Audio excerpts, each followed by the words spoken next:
Welcome to the Jones Zone, a podcast by Darryl and JJ Jones.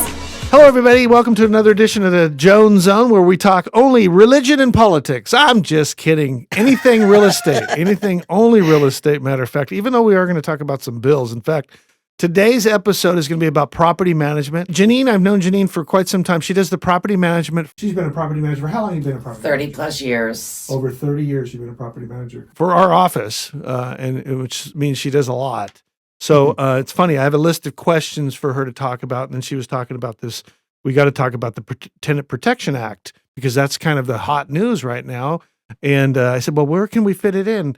And we were going over back and forth. I said, you know what? Let's just start off the show talking about it. So, Janine, thank you for starters. Welcome to the show. I appreciate you being here. Thanks, Darryl. So tell us, okay, the Tenant Protection Act, it became law on January 1 of 2020, and its full title is the Tenant Protection Act of 2019, AB 1482. Yes. Go ahead and tell us what that did. Oh, it affects everything. Everything property management revolves around that assembly bill. The assembly bill was enacted at the end of 2019 when COVID was just getting hot. And it's named the Tenant Protection Act, but it in no way protects tenants. Oh. It actually it doesn't protect anybody, I believe, is going to contribute to the homeless epidemic that's going on now. Homelessness. So what did it do? It limited how much a landlord could increase. One of the things it did was it limited how much. Tell us what it did. Well, it's 9 pages, and it restricts so many things that a landlord can do. And one is increasing rents. A landlord can only increase a tenant's rent 5% plus the cost of inflation, which that leaves room for error, I believe, and lawsuits. But this is for everybody, because this only has to do with corporations that own properties, or is this everybody? There are exemptions, Okay. but very few. The only exemption would be a single family residence or a condo, which is also single family. Anything 2 units and above is restricted by this bill. Okay, so if you have a single family residence, and let's say someone owns 5 rental properties that are, whether a condo, and they're just a private citizen or whatever, then this won't necessarily affect them. No, not single family dwellings. Okay, well, that's good news. That but is still, good news. There's still some stuff in there. So, okay, forgive me. Tell me more. Okay, so it restricts how much a landlord can increase rents. The max would be 5% plus the cost of living, which, that changes. Yeah. Or inflation, not to exceed 10%. So if the 5% plus the cost of inflation exceeds 10%, you cannot go above 10%. That's the max. And so what has this caused so far? What kind of reaction is the market having? Well, it really does not protect tenants at all. What it has done is force landlords to increase rents regularly once a year because they're so restricted. They're doing it every year, whereas there have been many years where landlords go, oh, I'm not going to raise the rent this year. But now they have to, or they fall way below. Then how I believe it damages the tenant is when these tenants move, now landlords are, what was priced at $2,000 per month is now $3,500 per month. So big uptick in prices. Big, huge. And it's pricing tenants out of the market.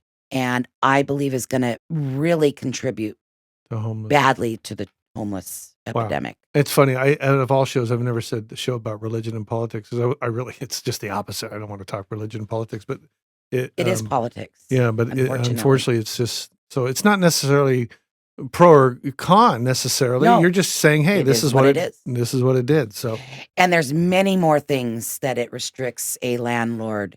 And really the name of the bill, the Tenant Protection Act, is very, very deceiving. It really does not help the tenant. Hold on, let me. This could be really breaking news. We might go viral with this news. So let me get this straight. A politician came up with a title that is actually just the opposite of what the title suggests that it does. Yeah. Okay. I'm also reading here, just cause required for termination of tenancy after 12 months. Tell us about that. That's another restriction. So a landlord, actually, there is no exemption for that one. That applies to all landlords.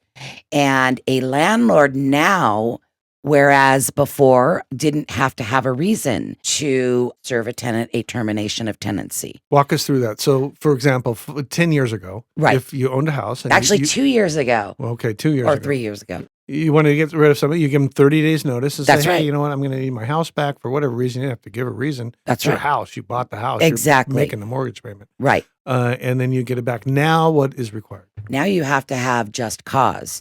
And if you look, there's I believe 5 things that fall into the category of just cause.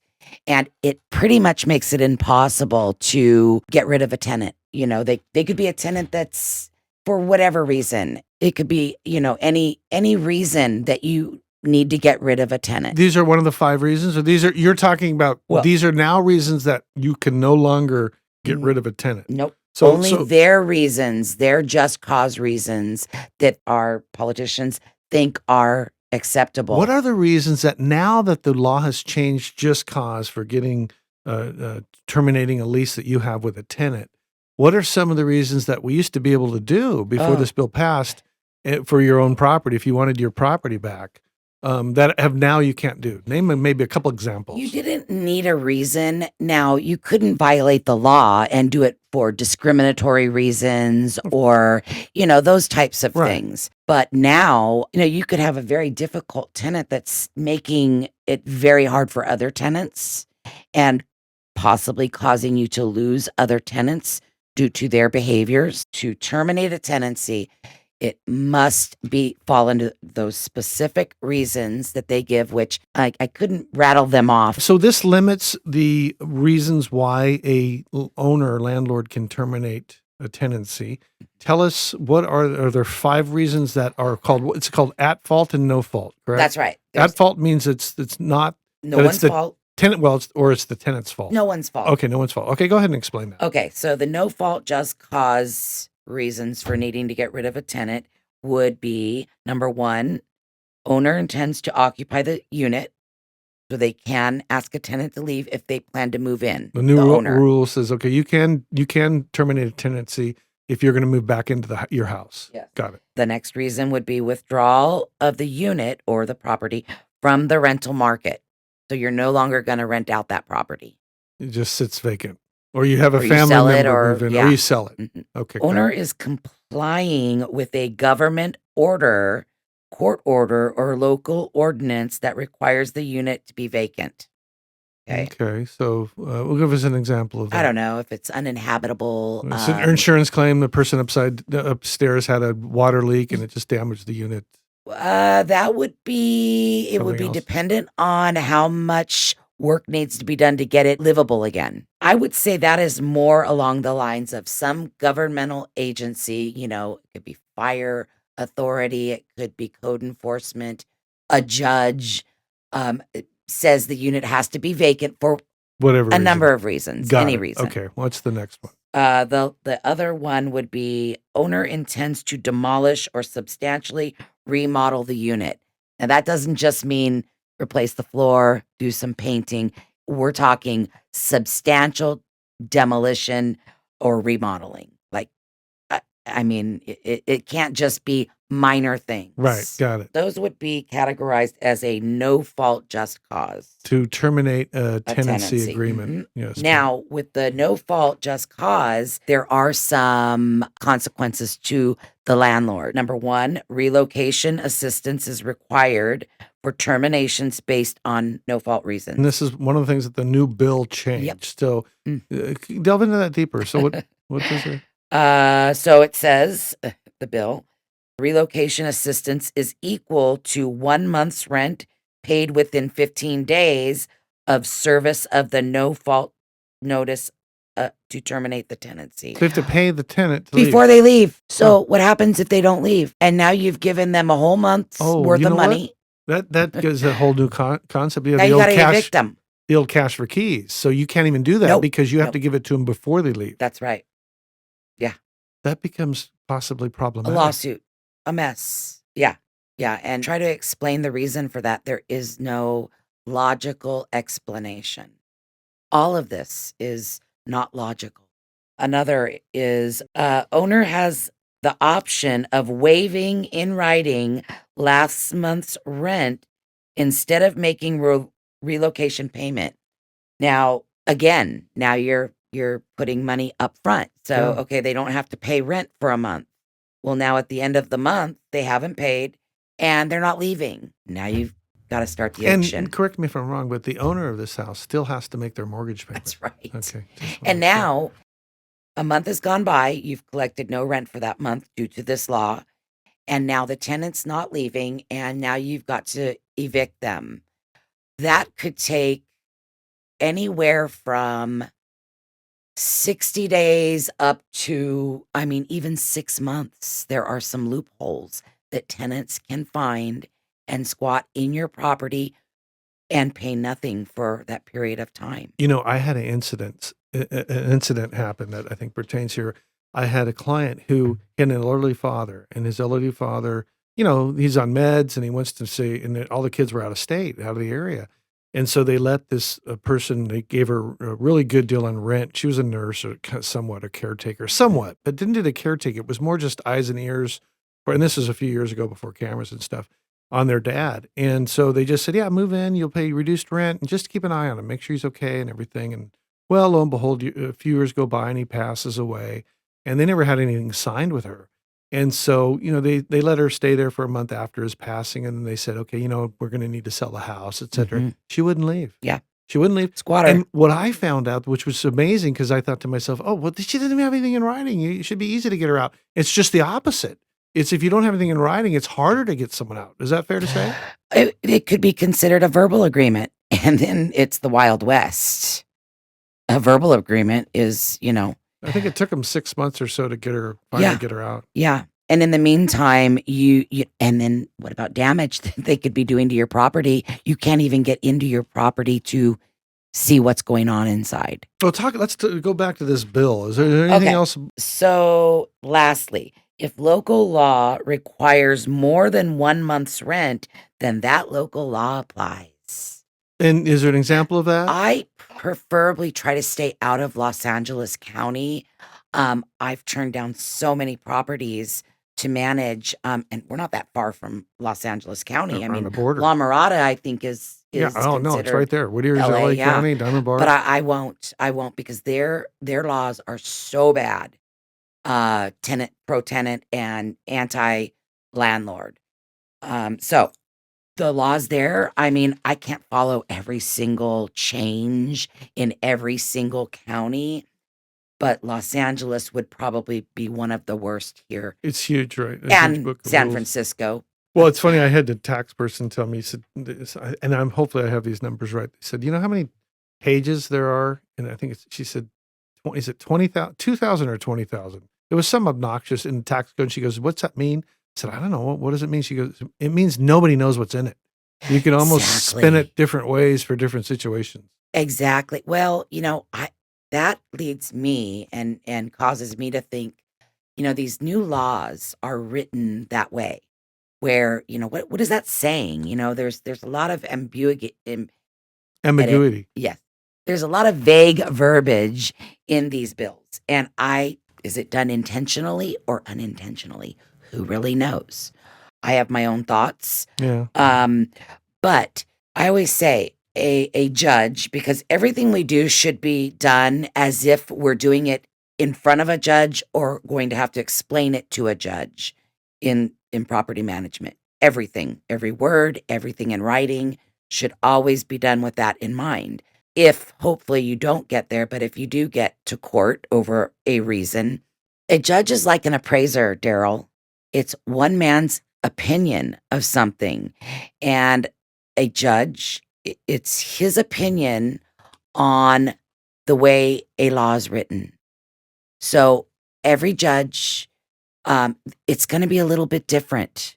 And that vagueness in these, the way these laws are written, leaves room for that. I would recommend every single landlord out there take my advice, and everything you say and do it as if you're in a court and you have to defend it. So it's okay to say, you know, I'm going to need to think about that, or, I'm going to need to check on that and get back to you, rather than speaking something that could be violating a law. Wow, that's good advice. Yeah. So, anyway, that was, where we left off, Los Angeles County, It can be challenging. very challenging, as well as San Francisco. I don't know. Those areas are, all you have to do is drive and you'll see, The effect it has on housing. and what the leaders of those counties are and aren't doing. And they say they're all about the tenant, and these laws aren't written that way. I mean, you can call something a tenant protection act, Yeah. but it has really done an injustice for them. It sounds great, the landlord can't raise my rent more than 5% plus the cost of inflation, not to exceed 10%. But the minute that tenant moves out, now the demand is very high and the resources is very low. People aren't moving now, because if they move, the restricted rent that they're under, which is low, now they go out there and they're searching for a new rental home. And what was $2,000 is now $3,500. And that is no exaggeration. And the landlords are not. This also causes landlords, possibly one of the causes of the word slumlords.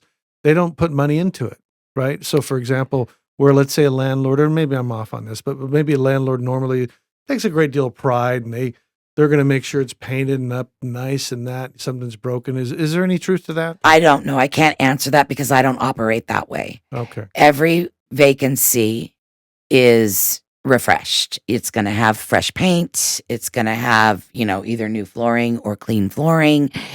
Everything is going to be in very good shape. And so on that note too, and the same as in selling a home, let's tell the audience, what are the rules too? I'm sure there's smoke detector rules, carbon monoxide, Oh, yeah. strapped water heaters. Tell us a little bit more about those. Well, I mean, it is pretty much the same. A water heater needs to be earthquake strapped. You know that. And you have to have a carbon monoxide detector, and code requires a smoke detector, like in the hallway or the living room, and then one in each bedroom.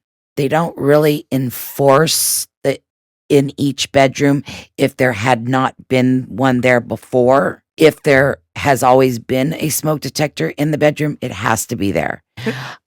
However, if you re-roof your property or do some other type of construction that requires a permit, now you have to have smoke detectors in the bedrooms. Bring it up to current code. Yeah. Now, is there an ongoing maintenance that management companies typically provide? For example, with smoke detectors, I mean, the batteries run out. We've all been annoyed by those beep, beep, Yep. beep. That really is on the tenant. It is a tenant. They're advised to replace and check the batteries every 6 months. What are the times that are at fault where you can get rid of the tenant? Right. Okay. So the ways that a landlord can legitimately terminate a tenancy would be I should say that terminate a tenancy, because to get rid of a tenant, it's mean. I'm not meaning that. There's some great tenants out there. Yeah. To terminate the tenancy, people have a misconception that a landlord can evict you if you're breaking a rule. That's the wrong terminology. An eviction is when a tenant refuses to leave. That's when a landlord evicts. If the tenant is breaking the lease, or a tenant or a landlord wants to, like you said, get rid of a tenant, they terminate the tenancy. And then if the tenant doesn't leave by the end of that termination date, that's when the eviction starts, because they're refusing to leave. Got it. Okay. So at fault reasons, just cause reasons to terminate a tenancy For the landlord. from the landlord to the tenant is number one, non-payment of rent. So if they don't pay their rent, you give them a 3-day notice. They don't pay in 3 days, you start the eviction. Breach of material lease term. So number one, and these aren't in any particular order. So number one would be non-payment of rent. Number two, breach of the lease. Number 3, causing a nuisance. Okay, so number 4, failure to execute similar new lease. So their lease is ending. You want to renew a new lease or renew their lease, but for whatever reason, they won't sign it. Now you can serve them with a notice to perform covenant. And if they don't sign the new lease, you can terminate the tenancy. Number 5, criminal activity. Number 6, subletting in violation of the lease. So the lease says no subletting, they're breaking the lease. Denying entry to the landlord. The landlord wants to get in to do an inspection, to make a repair. And the landlord has to give a certain amount of notice. Yes, for non-emergency issues, a landlord should be giving a tenant 6 days advance notice. 6 days. 6 that's days. plenty of time. But for something that's urgent, 24. Something Hours. that's an emergency. 24 hours if it's emergency. Well, an emergency, the place could be on fire. But you said for emergency 24. Did you say, or maybe I missed I would say urgent. Emergency, I would categorize, I'll give an example of something that actually happened. One of the units, there were 11 cottages. One of the units, water was literally pouring out from under the front door. So obviously, something terrible is happening behind that door. We can't get a hold of the tenant, and we can enter. Got it. Because that's an emergency. Got it. Or if there's a smoke, Sure. maybe a fire, nobody's there, you can go in. Got it. Okay. So if the tenant's denying you access, landlords, make sure everything's in writing. Don't do anything verbal. You need to document everything, even with the nicest tenant. The nicest tenants turn not very nice. So anyway, document. Don't count on anything verbal. It didn't happen. So, for example, if you have a conversation, do you suggest memorializing it with a text? Yeah, or an email. And you don't have to be obvious that you're, documenting. You can say, hey, it was really nice talking to you today. I'm so glad that we were able to, work out that increased deposit for the dog. Yes, we're glad to, we appreciate your tenancy and appreciate that you're whatever. Letting in to go paint that fence. Yeah. Or whatever. So okay. Document. All right. Document. So there's just a couple more. Denying entry to the landlord. So that's a legitimate reason with no consequence to the landlord. Second to the last is going to be failure to vacate after providing owner a written notice of intent to terminate the tenancy. So a tenant says, hey, we're moving out in 30 days. They write it down. Always get it in writing because, again, verbals never happened. And then they decide they don't want to move. Well, if you want them to move, now they have to move. Oh. And if they don't leave when they said they were going to leave, you start the eviction. That's interesting because I tell people I've had people come to me and say, hey, we're thinking of selling our house now because the market's so good and renting. And I'll say, well, first find out rental, go looking for something for rent because you have to need to know what the heck you're getting into because rents have gone up quite a bit. And I've had multiple sellers go, oh, yeah, we did. And I think we're going to keep our house. I go, probably a good idea. Yeah. But, all right. Well, so, hey, now, okay, we've been talking about this new bill because it is a hot topic and it's done so much. So I do have a list of questions too. Okay. Oh, you want to get involved in that? How is the rental market right now in Orange County or in Southern California? Okay. So I would say it's very peculiar. You could ask me, is it good for an investor to invest? Well, I would say rents are very high, but the restrictions are very, very high as well. And that soar in the rents, I don't think it's going to last. It's been driven there by this assembly bill that we've been talking about this whole time. Which has resulted in possibly less supply of properties. Yes. Yeah. And so I'm finding that my tenants, they're not moving. Really, this goes back to COVID, which actually, it started before 2020. It was 2019 If you remember, it started, Yeah. March of, Yeah, I remember it. nobody I remember really doing an open knew. house when it broke, and I thought, boy, we're doing this open house, and they're talking. That was the last open house I did for whatever, a year and a half. Yeah. Yeah. Yeah. Since 2019, I've had a handful of tenants move. For whatever reason, they're moving out of So state. a lot fewer. Oh, a lot fewer. They're not moving, Darryl. And so the inventory out there is scarce. I set up a search for a family member. I don't normally represent tenants looking to rent a place. No offense. It's just a lot of work. A Right. lot of work. Sure.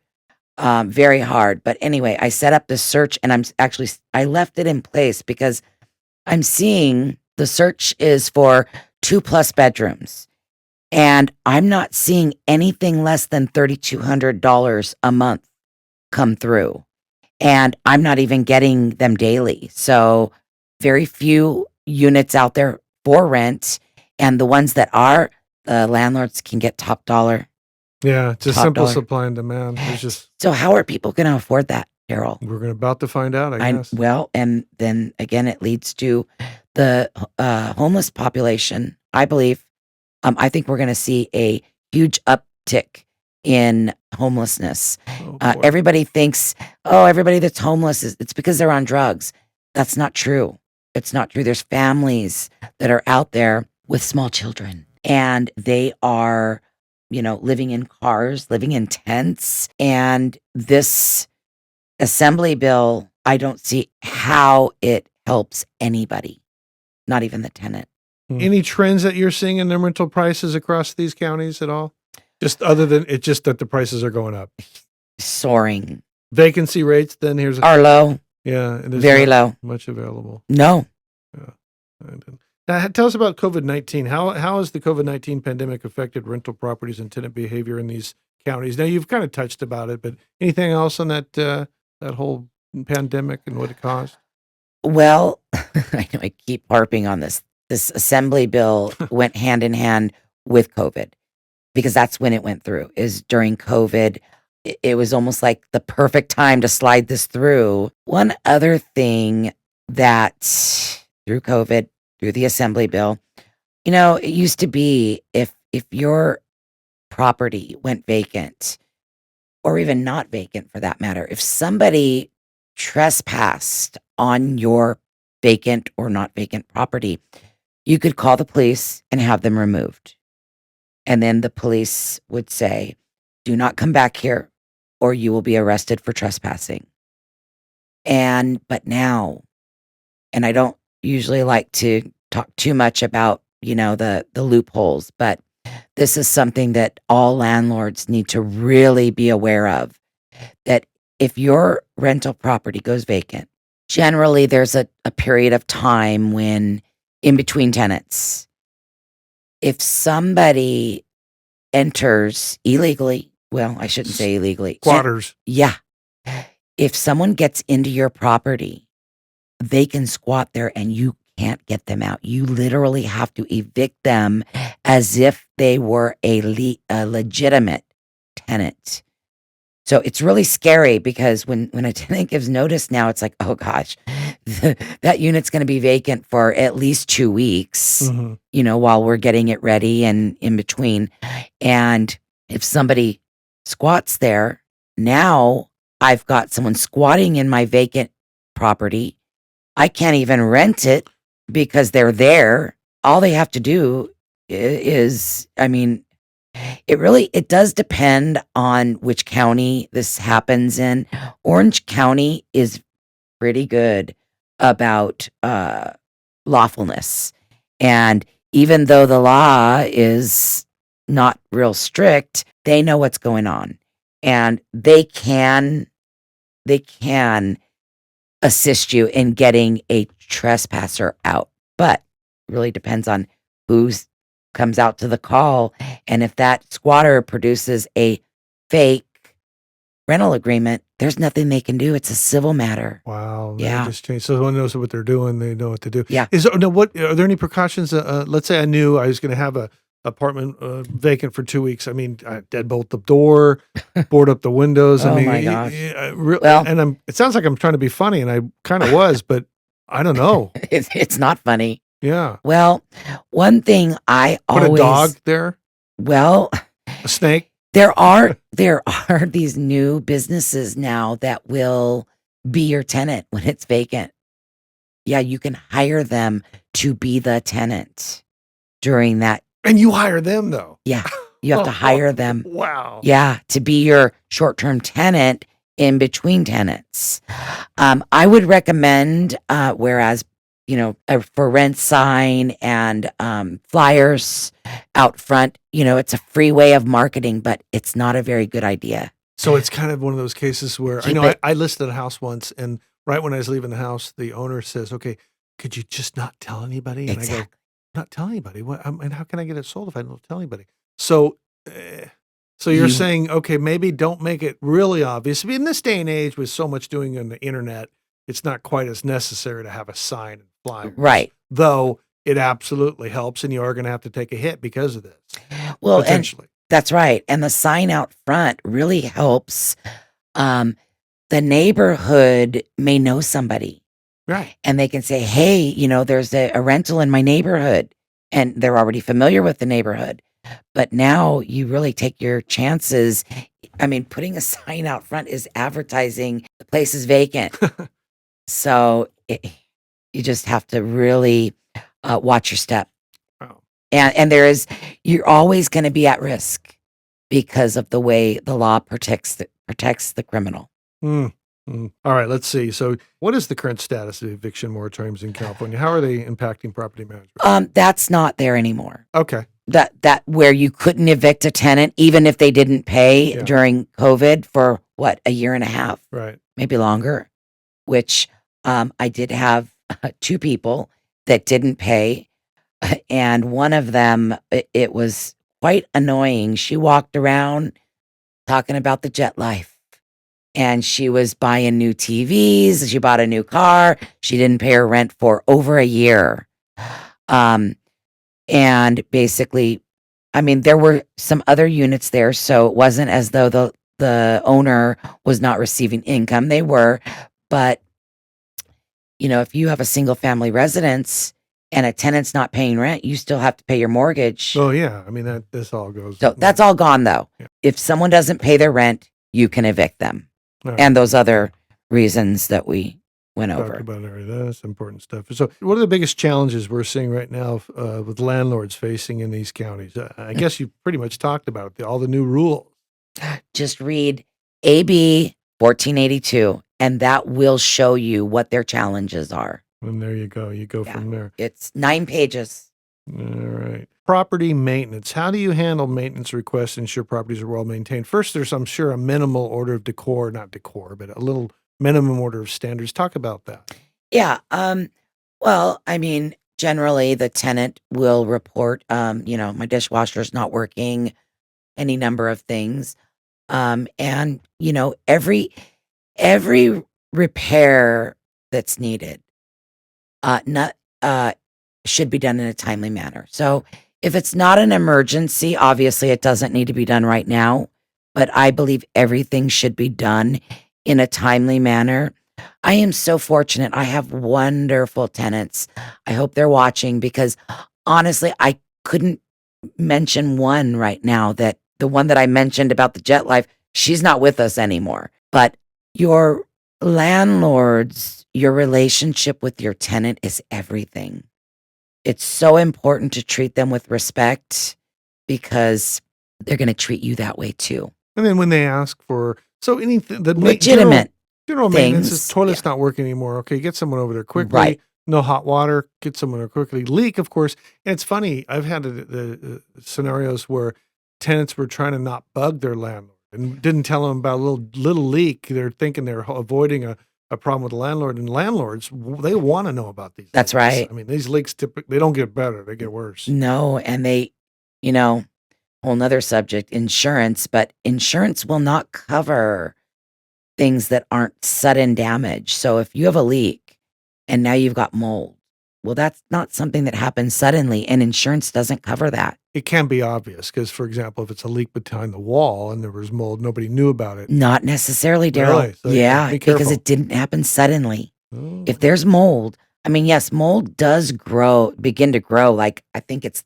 36 or 48 hours Oh, okay. within that period. But because I actually know somebody, this wasn't my own property that I manage, but she had a toilet ring, those wax rings Yeah, that keep it Common, from leaking when that went bad. And some of that black water, and because anything in the toilet is considered black, got in, instead of showing itself, it was in between floors or the wall and caused quite a bit of damage. Well, there was no obvious sign of this happening. It was, like you said, hidden. And she, another thing, don't be quick to contact your insurance company and make a claim. Because if it's something they're not going to cover, that's not sudden damage, and you call them to have them to do a claim and they deny it, it's as if they paid the claim. It counts against you. I was told that when you call your insurance company that they send out someone there to basically poke holes through everything to find out why they don't have to pay. That's right. Don't have to pay this. And when they don't So pay what do you do? You call a maintenance man, you call your plumber, then you call your heating and air guy. Yeah, then you have to deal with it. But be very careful about that because California is not writing new policies. I'm sure you know that, Darryl. Sure. And you could be stuck, canceled, and be forced to sign up with the Fair Plan of California. Well, so what does someone do? So they have a leak in their toilet. All of a sudden they come home from dinner. There's this flooded, and the bathroom's leaking. Instead of calling your insurance, you do what? Well, okay. I have a wonderful company that I use. They're called PRC. Give them a little plug there. Sure. I call them first. PRC is a maintenance company? It's a damage and restoration company. Got it. So if you have a flood or, water damage, fire, these are the people that you call. So you want to get your own representative, let's call it. Yep. Okay. Before you contact your insurance. Got it. Because they generally know what's going to be covered and what's not. And terminology, verbiage is everything. You never want to say to your insurance company, I had a flood. My toilet overflowed and flooded out the home. Don't use the word flood because that could put you under the category of flood insurance. You can say, the toilet overflowed and came down through the floors. And so we're not condoning, of course, to lie. Not at all. No. In fact, it's funny. I'm reminded a little bit about our attorneys that come to our office once every year or so and tell us about new laws and disclosures, et cetera. And this one time the attorney had up on the screen on the agency disclosure, we go through and write a closing, and it says small settling cracks in driveway. And the whole room looks at it and goes, a bunch of real estate agents. What? Everything looks fine. He goes, no. Small, that's subjective. Yes. What's small to some person may be big to another one. And then when did you become a geologist? How do you know it's a settling crack? It could be a huge problem for all you know. Yeah. So for same is true when you're calling, when you ultimately don't describe it. Yeah. Don't describe it. And leak in bathroom. The leak in my bathroom. Yeah. Few words. Not small, not large, not flood, none of that. Just the toilet suddenly overflowed. That's a good word. Suddenly. Yeah. But it's true. Right. So words are everything, and words truly are everything. How you present things is everything. No, that makes a lot of sense. Yeah. Janine, thank you so much for being here. I think you've answered a lot of questions. There's so much going on in tenancy and rentals and landlords and landlord laws and this new bill here that you mentioned. The name of the bill again, it's an Assembly Bill, the Tenant Protection Act, 1482. All right. Well, you'll have to come back with ongoing, maybe you can be an ongoing guest with all the upcoming new laws and when they change and arrive. And also, if there's anybody that wants to hire you to manage one of their properties, what would be the best way for them to contact you? I would say put your name and number in the comments, and I will get in touch with you. All right, then contact me, everybody, and I'll do that for you if you ever have any questions for Janine or want to hire them. They're excellent. I actually hired her to manage a property of mine, so I can tell you right now she's the one to go to. And again, I hope you found this useful. Please share this show or subscribe if you're not a subscriber. And thank you for watching. Bye-bye. Bye, everybody.